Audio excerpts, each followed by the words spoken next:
So hello everyone, welcome to my channel CS Legal World, and today we are covering insider trading case few regulations. Before I go ahead, this video is applicable exclusively to those students who are doing CS professional. Also who are in CS executive. These sections are also included in their curriculum. The section 7899A. So I had made this node in CS executive itself, but it is as same as the module of CS professional for these regulations. So let's cover with this one. Disclosure of interest by certain person regulation 7 उसमें क्या बोल के रखा है देखना कि every promoter member promoter group का member KMP director of every company जिसके सिक्योरिटीज लिस्टेड है रिकॉग्नाइज्ड स्टॉक एक्सचेंज पे, तो उनको क्या डिस्क्लोजर देना है. दे हैव टू डिस्क्लोज कि उनका होल्डिंग कितना है सिक्योरिटीज का of the company with effect from the regulation taking place. जब से ये रेगुलेशन पिक्चर में आया है उसके within 30 days of this regulation taking effect these people कौन, every promoter member promoter group KMP director of every company, they have to disclose. जब से ये रेगुलेशन इनसाइडर ट्रेडिंग 2015 ही है ना ये, हाँ, तो ये जब से पिक्चर में आया है तब से आपको डिस्क्लोज करना पड़ेगा within 30 days of this act coming in to the picture. Then this is 7.1 में ये भी है इनिशियल डिस्क्लोजर के बारे में बात करें. यहाँ फिर आ गया on their appointment. So when every promoter member or promoter group KMP director of every company on their appointment also they have to disclose holding of securities at the company as on the date of appointment, becoming a promoter of the company, director of the company as the case may be within 7 days of such appointment or becoming a promoter. इतना समझ में आ रहा है अभी तक कि ये initial disclosure की बात की गई है 7.1 में कि जो भी प्रमोटर है, प्रमोटर ग्रुप के मेंबर्स है, केएमपी है, डायरेक्टर्स है, जब ये इनसाइडर ट्रेडिंग पिक्चर में आया वहाँ से 30 डेज में डिस्क्लोजर कर दो आपकी शेयर होल्डिंग कितनी है. अगर आपकी जो सिक्योरिटीज़ है लिस्टेड है रिकॉग्नाइज्ड स्टॉक एक्सचेंज में कंपनी की. सेकेंड ये कि जब आप अपॉइंट हो रहे हो तब तक within 7 days of such appointment और becoming promoter, becoming director, whatever, you have to disclose that. You have to disclose that on 7 day within 7 days of such appointment. You have to disclose that. ये people को disclose करना है कि हाँ मैं promoter बन गया हूँ, मैं ये बन गया हूँ, वो बन गया, whatever it is, under insider trading के डिस्क्लोजर देना है. देन 7.2 में क्या डिस्क्लोजर देना है, that every promoter member promoter group KMP director of every company plus employ क्या बोला मैंने अभी, प्लस एम्प्लॉय. ये जो डिस्क्लोजर है ये कंटिन्यूअल डिस्क्लोजर है. अभी तक देखा था हमने initial disclosure, now this is continual disclosure. So these people on occasion of securities traded whether in one transaction or one transaction or series of transaction in any calendar quarter aggregates to a traded value in excess of rupees 10 lakh or such other value as may be specified. तो उनको disclose करना पड़ेगा securities to the company, the number of such security acquired or disposed of within 2 trading days of such transaction. अब ये मैं आपको अच्छे से बताती हूँ, देखना कि ये तो इनिशियल डिस्क्लोजर था कि जब से ये एक्ट पिक्चर में है वहाँ से 30 डेज के अंदर आपको क्या देना पड़ेगा, डिस्क्लोजर देना पड़ेगा आपकी शेयर होल्डिंग के बारे में, ठीक है, आपकी सिक्योरिटीज़ होल्डिंग के बारे में अगर आपकी कंपनी लिस्टेड है तो. एंड ऑन देयर अपॉइंटमेंट, ये भी इनिशियल भी है या फिर अभी भी बोल सकते हो कि जो जब ये लोग अपॉइंट हो रहे हैं विद इन 7 डेज में इनको डिस्क्लोजर देना पड़ेगा कि हाँ भाई मैं अपॉइंट हो गया हूँ. नाउ सॉरी मैं अपॉइंट हो गया ये नहीं, उनकी होल्डिंग कितनी है, उनकी सिक्योरिटी होल्डिंग कितनी है वो बताना पड़ेगा, क्योंकि मैं अपॉइंट हो गया हूँ ये तो फिर कंपनी एक्ट के हिसाब से आ जाएगा ना, सेक्शन में 117 आई गेस अपॉइंटमेंट का डिस्कशन मतलब डिस्क्लोजर देना पड़ेगा. But this is as per insider trading, तो सिक्योरिटी होल्डिंग कितनी है वो आपको विद इन 7 डेज बताना पड़ेगा on your appointment as per ICDR, as per your insider trading regulation 7. अब देखना, every promoter member promoter group KMP director of every company plus employ they have to give continual disclosure. ये इसमें क्या है, on occasion of securities traded, जब आप securities trade कर रहे हो वेदर इन वन ट्रांजैक्शन या फिर सीरीज ऑफ ट्रांजैक्शन में, ठीक है, इन एनी कैलेंडर क्वार्टर में, क्या बोल रही हूँ, किसी भी कैलेंडर क्वार्टर में आपने एक ट्रांजैक्शन की या फिर सीरीज ऑफ ट्रांजैक्शन करी है, बट आपका जो एग्रीगेट ट्रेडिंग वैल्यू है that is more than 10 lakh और सच अदर वैल्यू, तो मतलब मोर देन 10 लाख ही होगा, ठीक है, मोर देन 10 लाख अगर आप करते हो तो आपको डिस्क्लोज करना पड़ेगा holding of securities to the company, कि आपने कितने शेयर्स जो है एक्वायर किए या डिस्पोज ऑफ किए, बिकॉज ये we are talking about trading, we are talking about trading जिसमें बाइंग सेलिंग सब होती है। तो कितने आपने नंबर्स ऑफ, अगर कुछ एक्वायर किया तो वो बता दो, डिस्पोज ऑफ कर दिया तो वो बता दो। Within 2 working days of such transaction you have to inform. So now if I can conclude this regulation 7 again, मैं ये बोलने की कोशिश कर रही हूँ कि हर एक प्रमोटर, हर एक member, promoter group, KMP, director of every company initial disclosure देगा 7(1) के हिसाब से और कंटिन्यूअल डिस्क्लोजर देगा 7(2) के हिसाब से। अब जब ये रेगुलेशन पिक्चर में आए वहाँ से 30 डेज में सिक्योरिटी होल्डिंग बता दो अगर आपकी कंपनी लिस्टेड है तो। अपने अपॉइंटमेंट पे, on your appointment, with in 7 days on your appointment, these people I am talking about, आपको डिस्क्लोजर देना पड़ेगा सिक्योरिटी होल्डिंग कितनी है। Now continual disclosure when I talk about, मैंने बोला कि एक एक क्वार्टर, एक कैलेंडर क्वार्टर में, एक किसी भी कैलेंडर क्वार्टर में अगर आपका जो सिक्योरिटी ट्रेड हो रहा है वो वन टाइम हो रहा है या सीरीज ऑफ ट्रांजैक्शन हो रहा है, लेकिन एक कैलेंडर क्वार्टर में एक्सेस कर रहा है, एग्रीगेट अमाउंट जो है वो एक्सेस कर रहा है from ₹10 lakh, in that case you have to disclose holding of securities to the company, कि कितने नंबर ऑफ शेयर्स मैंने एक्वायर किया, कितने नंबर ऑफ शेयर्स मैंने डिस्पोज ऑफ किए हैं within 2 trading days of such transaction. जब मैं ये कर रही हूँ ना उसके 2 दिन के अंदर अंदर मुझे किसको बताना है बेटा, स्टॉक एक्सचेंज को बताना है। सो एवरी कंपनी जो है नोटिफाई करेगी particular trading within 2 trading days of receipt of disclosure to the stock exchange. ठीक है, तो ये रहा आपका रेगुलेशन 7। अब करने जा रहे हैं रेगुलेशन 6। तो basically if you can see, आपका जीआरएमसी का चैप्टर नंबर 6 है which is corporate policy and disclosure. तो उसमें ये रेगुलेशन है 6, 7, 8, 9 एंड 9A। सो वही exactly we are covering, and ये एग्जैक्टली ऐसे मैंने 2 बड़े बड़े चार्ट बनाए थे, तो एक चार्ट ये कवर्ड है, दूसरा बाजू में रखा है, वो मैं नहीं कर रही बिकॉज मेरे काम का नहीं है। सो रेगुलेशन 6 में देखना क्या बताया। अब रेगुलेशन 7 हमने बहुत ही अच्छे से कर लिया है, रेगुलेशन 6 में देखना क्या बताया है। यहाँ पर थोड़ा सा बड़ा कर देती हूँ, आप लोग को ज़्यादा अच्छे से दिखेगा। नाउ रेगुलेशन 6 में कहा है disclosure of trading by insiders. We are done with regulation 7 which was की disclosure of interest by certain person, कि 7 में क्या क्या डिस्क्लोजर आएगा। ठीक है, now we are doing regulation 6 which is disclosure of trading by insiders, कि अगर ट्रेडिंग कर रहे हैं इनसाइडर्स कुछ तो क्या क्या डिस्क्लोजर देना पड़ेगा। So the disclosure shall include the disclosure made by insider या फिर उसका immediate relative. We all know that when we are studying insider trading, we all know that कि इनसाइडर में सिर्फ इनसाइडर नहीं होता, कोई भी पर्सन इनसाइडर ने जिसको न्यूज़ दे वो भी इनसाइडर में काउंट होता है। तो इनसाइडर उसका immediate relative, any person from whom insider taking trading decisions as well. So the disclosure of trading in securities shall also include trading in derivatives of securities, and the traded value of derivatives shall be taken into consideration. So disclosure shall be maintained by the company for minimum 5 years. Basically when we are doing regulation 6 we are studying this thing कि disclosure of trading by insiders, जो trading जो insiders है, ठीक है, वो जो disclosure दे रहे हैं उनके इनसाइडर ट्रेडिंग का, उनके ट्रेडिंग का, उसका डिस्क्लोजर अपने को कब तक मेंटेन करके रखना है। So the disclosure shall include the disclosure made by insider, उसका इमीडिएट रिलेटिव या फिर इनसाइडर जिससे ट्रेडिंग डिसीजंस ले रहा हो। तो ये सारे तो पहले आ जाते हैं इसमें पिक्चर में। ठीक है, so the disclosure shall include the disclosure, वो डिस्क्लोजर पहली बात कौन बनाएगा, तो ये लोग बनाएंगे, ये सारे लोग इंक्लूड होंगे। Plus the disclosure of the trading in security shell also include trading in derivatives of security and the traded value of derivative shall be taken into consideration. और ये डिस्क्लोजर जो है वो 5 ईयर्स तक के मेंटेन करके रखना है। तो ये यहाँ पर खत्म हो गया regulation 6 and 7। Now we can do regulation 8 which is code of fair disclosure and conduct. Code of fair disclosure and conduct, अगर आपको यकीन नहीं हो रहा तो मैं आपको अभी मॉड्यूल दिखा देती हूँ। Hold on for a second. we are here. Can you see regulation 7 to continual disclosure, जो मैंने आपको चार्ट फॉर्म में इतने अच्छे से बताया था। फिर can you see this one regulation 6 अभी जो पढ़ा, disclosure of trading by insiders. इतने कोरे कागज़ में से पढ़ पाओगे क्या आप? मेरे से तो नहीं होता। फिर मैं कर रही हूँ अब regulation 8 which is code of fair disclosure. I can't really read from this one, so I am back to my notes.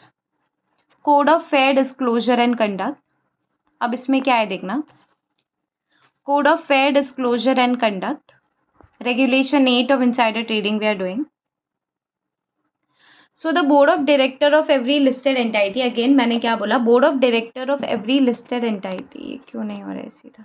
Code of fair disclosure conduct, regulation 8. So board of director of every listed company shall formulate and publish on its website for fair disclosure of UPSI a code of practice and procedure that it would follow as mentioned in schedule A.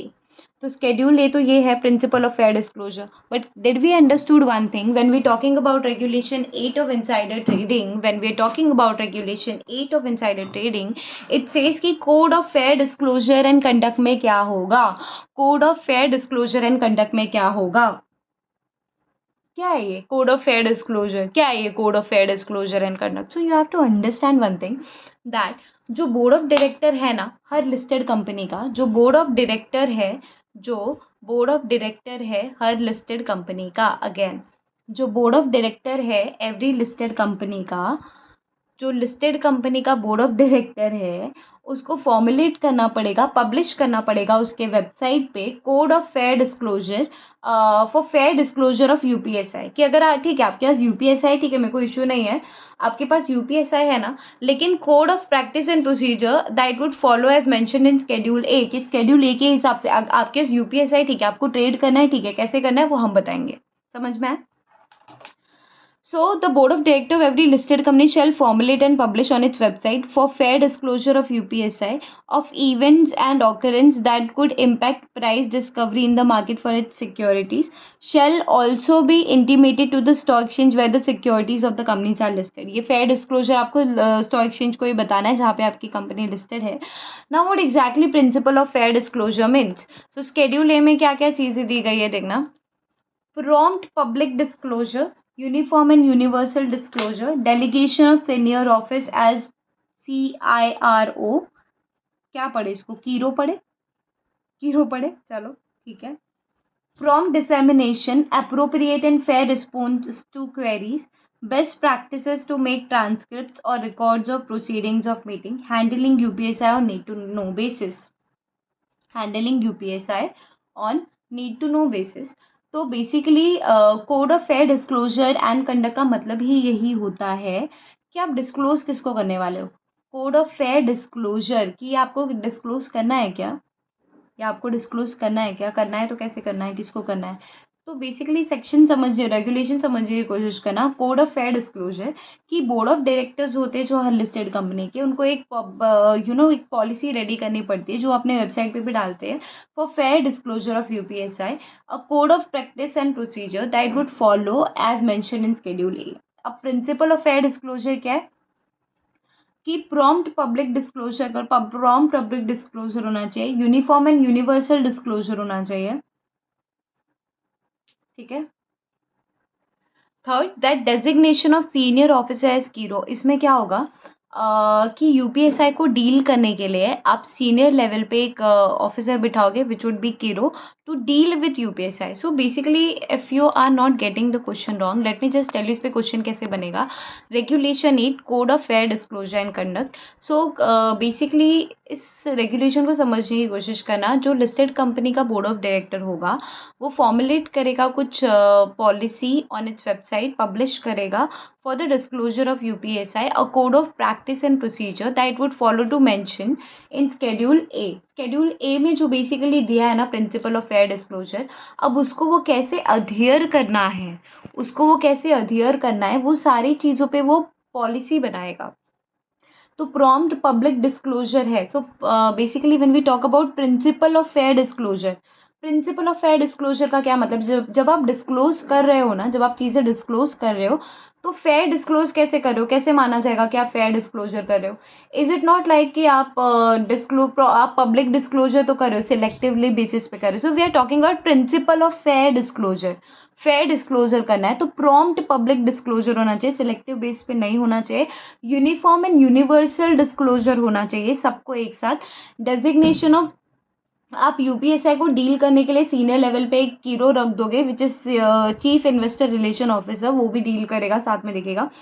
Prompt dissemination होना चाहिए। जब आप disseminate करते हो ना कोई information, जब आप पब्लिश करते हो कोई इन्फॉर्मेशन, तो ऐसा नहीं होना चाहिए अमेजोन, मतलब अमेजोन तो नहीं, ले लो, छोड़ दो, किसी वेबसाइट पे गया, किसी वेबसाइट पे नहीं गया है, या कैसे समझाओ इसको। प्रॉम्प्ट डिसेमिनेशन किसी particular class of share holders को दिया, बाकी को प्रॉम्प्ट डिसेमिनेशन सबको एक साथ एक टाइम पे, that is prompt dissemination. appropriate and fair response to queries that you have to give. Then best practices to make यहाँ पर एक कीड़ा आ गया, छोड़ दो।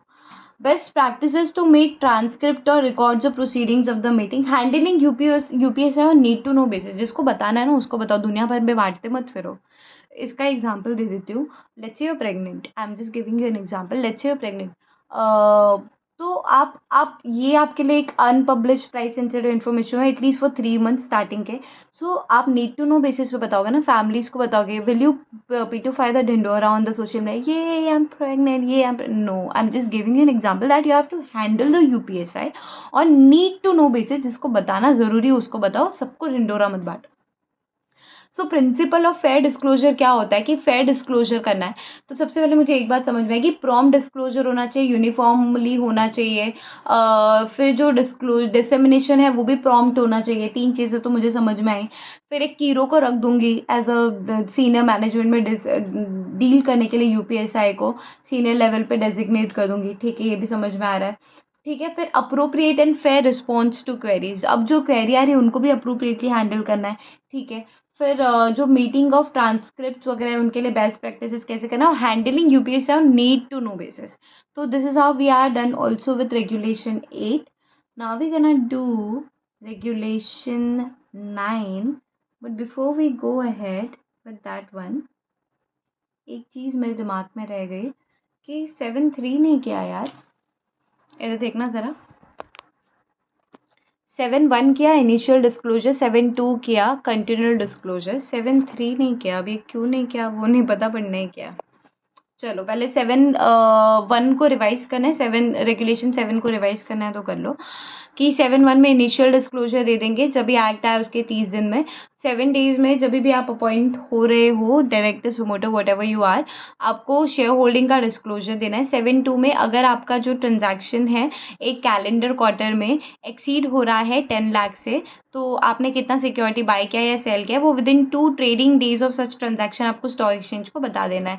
7.3 में क्या डिस्क्लोजर है वो देखना। Disclosure by other connected person, disclosure by other connected person, disclosure by other connected person की, ठीक है, ये पर्सन तो समझ में आ रहा है। अदर कनेक्टेड पर्सन है तो क्या, so let's say any listed company at it description order any connected person और class of connected person to disclose the holding and trading in securities in such form and at such frequency as determined by the company in order to monitor the compliance.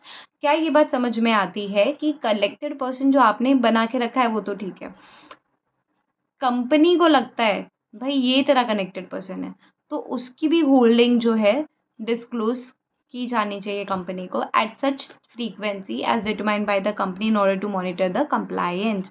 मतलब ये बेटा जी कि आपने एक case तो था कि एक डायरेक्टर ने फेसबुक पे यूपीएसआई को क्या कर दिया था, पब्लिश, यूपीएसआई का मतलब कोई यूपीएसआई था, उसने अपने फेसबुक की टाइमलाइन पे डाल दिया था। तो अब कनेक्टेड पर्सन कौन हुआ, जो इमीडिएट रिलेटिव है वो तो मान ही लो कि उनको तो माना ही जाता है कनेक्टेड पर्सन है। जो फेसबुक पे जिसने वो चीज़ें कंटेंट पढ़ी है, कंटेंट पढ़ के शेयर्स बाय किए हैं या जो भी किया है उस यूपीएसआई के थ्रू, तो उनको भी कनेक्टेड पर्सन मानेंगे। So any listed company at its description order any connected person to disclose the holding and trading in securities in such from and such frequency, जहाँ तक उसको ठीक लगेगा। अब ये वाला पढ़ना, whether Kiro जो है will also be responsible along with compliance officer for not disseminating information or non disclosure of UPSI। मैंने क्या बोला था सुनने की कोशिश करना। whether Kiro जो है chief investor relation officer will also be responsible along with compliance officer for not disseminating information or non disclosure of UPSI। so it is the company's discretion to designate 2 separate person as Kiro and compliance officer for specific responsibility। they can be jointly or severally be responsible as the case may be। ठीक है, फिर regulation 9 पे आ जाओ, चलो देखते हैं क्या है अब इसमें भी। So basically when we talking about regulation 9, what does it say? Code of conduct. Hold on for a second. यहाँ पर आता है regulation 9।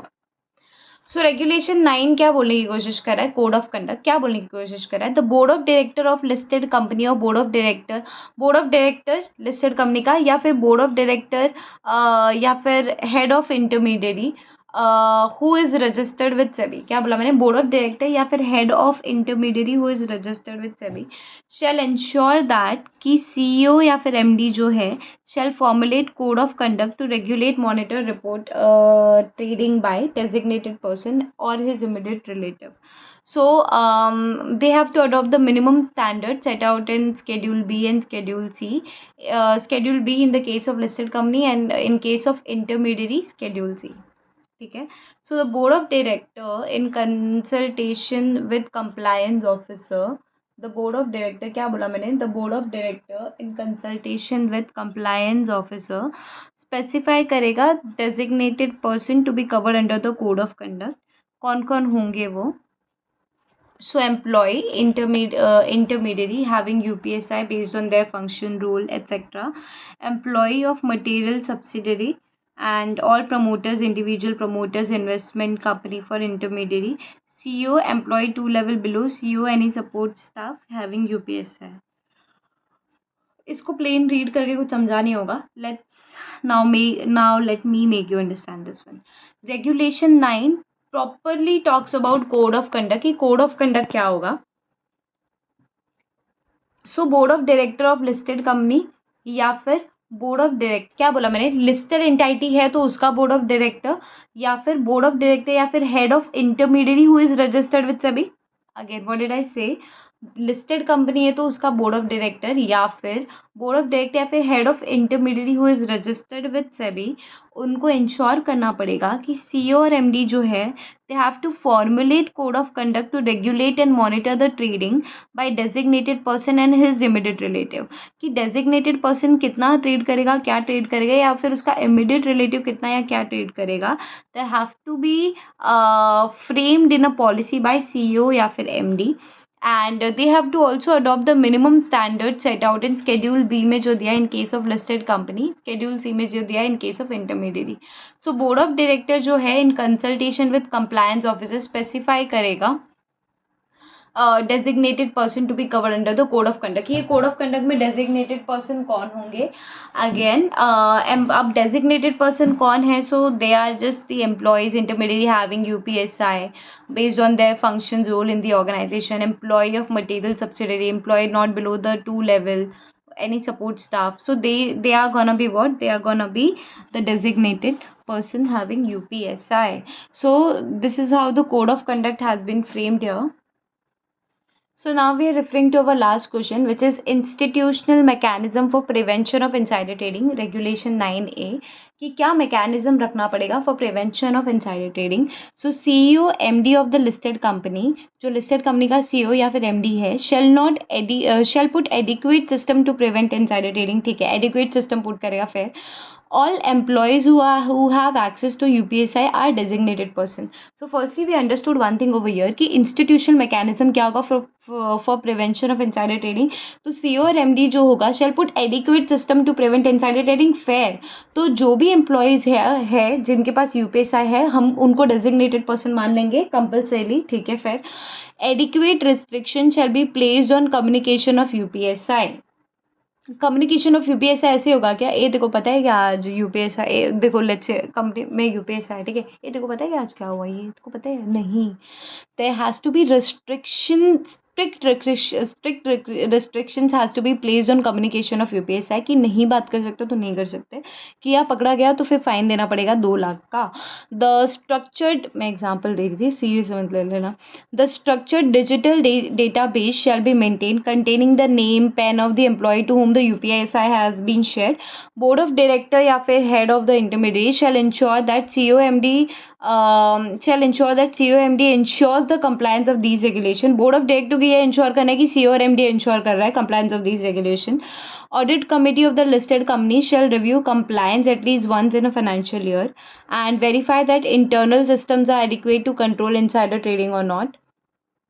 Then the listed company shall have whistleblower policy also. Every company shall formulate written policy for inquiry in case of leak of UPSI. So let's say exam में ये question आता है कि what are the internal mechanism, what are the institutional mechanism for prevention of insider trading. तो सबसे पहले मैंने ये देखा था, पढ़ा था उसमें कि CEO और MD को एडिक्वेट सिस्टम पुट करना पड़ेगा for prevention of the insider trading fair. उसके बाद 7 पॉइंट्स है पूरे. अब इसमें से कितना याद है वो देखते हैं. सबसे पहले तो एम्प्लॉयज़ हु हैव एक्सेस, जिसके पास भी UPSI है उसको हम डेजिग्नेटेड पर्सन मानेंगे. रिस्ट्रिक्शन होगा on communication of UPSI. Second point. Third क्या था? दैट एक स्ट्रक्चर्ड डिजिटल डेटाबेस होगा जिसमें जिस भी एम्प्लॉय को UPSI दिया उसका नेम, पैन नंबर, ये सारी डिटेल्स फिल की जाएंगी. बोर्ड या फिर हेड ऑफ इंटरमीडिएरी उनको इंश्योर करना पड़ेगा कि CEO और MD are ensuring the compliance of this thing. Then the audit committee of the listed company shall review the compliance at least once in a financial year. Then to verify that internal system are adequate to control the insider trading. The listed company shall have whistleblower policy and every company shall have formulate written policies for inquiry in case of leak of UPSI हुआ तो written policy होगा for inquiry. So अभी 7 point अगर मुझे याद करना है, what are the institutional mechanism for prevention of insider trading. तो पहला पॉइंट तो मेरे ये है कि board of CEO plus MD को क्या करना पड़ेगा, एडिक्वेट सिस्टम पुट करना पड़ेगा. फिर 7 पॉइंट कौन कौन से है, दैट रिस्ट्रिक्शन होना चाहिए ऑन कम्युनिकेशन ऑफ UPSI.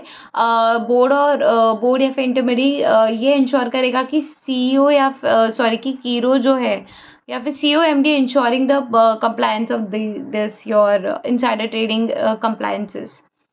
ठीक है. जो भी सारे एम्प्लॉयज़ हैं जिनके पास भी UPSI है उनको डेजिग्नेटेड पर्सन मान लेंगे. कितने पॉइंट हुए बेटा? कितने पॉइंट हुए? 3 पॉइंट हुए. फिर मैंने बोला कि एक स्ट्रक्चर्ड डेटाबेस होगा जहाँ पर जो भी एम्प्लॉयज़ के UPSI है उनके डिटेल्स भरे जाएंगे. फिर 4 हो गए. फिर 5वां था दैट बोर्ड ऑफ डायरेक्टर्स को की जो ऑडिट कमेटी है लिस्टेड कंपनी की उसको रिव्यू करना पड़ेगा compliance at least once in a financial year. बराबर से हो रहा है नहीं. लिस्टेड कंपनी में विसल ब्लोअर पॉलिसी होनी चाहिए और अगर लीक हो रहा है UPSI तो in that case return policy inquiry होनी चाहिए. So this is the institutional mechanism for prevention of insider trading and this is how we have covered our insider trading part of the chapter number 6 of corporate policy and disclosure of GRMCE, and also this is applicable to CS executive. उनके भी syllabus में है ये सारा. Thank you for your patience. Bye for now.